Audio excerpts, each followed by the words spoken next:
सखर दिलबर शाहिद जी ॾिसूं था ही रिपोर्ट। सखर दहशतगर्द टोड़ अदालत में JUI अॻवान शहीद डॉक्टर ख़ालिद महमूद सुमरो क़त्ल केस में जवाबदार धुर जे बचाव जे वधीक हिकु शाहिद जो बयान रिकॉर्ड कराइण बाद ॿुधणी 27 सेप्टेम्बर ताईं मुलतवी। ATC कोर्ट जे जज अब्दुल रहमान काज़ी केस जी ॿुधणी कई।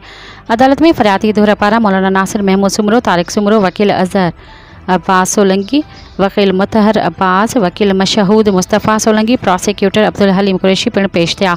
अदालत में जवाबदारनि धुर जो वकील ऐं बचाव जा शाहिद पेश थिया। अदालत में जवाबदार धुर जे वधीक हिकु बचाव जे हिकु शाहिद जो बयान रिकॉर्ड कराइण बाद ॿुधणी 27 सेप्टेम्बर ताईं मुलतवी कई वई। जत JUI अॻवान ऐं सीनियर सेनेटर डॉक्टर ख़ालिद महमूद सुमरो खे सखर जे गुलशन इक़बाल वारे इलाइक़े में हथियारबंदनि फायरिंग करे क़त्ल कयो वियो हो। क़त्ल केस गुज़िर 10 सालनि खां दहशतगर्दी टोड़ अदालत इनसाइड सेंट्रल जेल सखर में ॿुधणी हेठि आहे। अदालत मां इंसाफ़ जी उमेद आहे। गुज़िर 10 सालनि खां इंसाफ़ लाइ अदालत जा चकर काटे रहिया आहियूं। मौलाना नासिर महमूद सुमरो।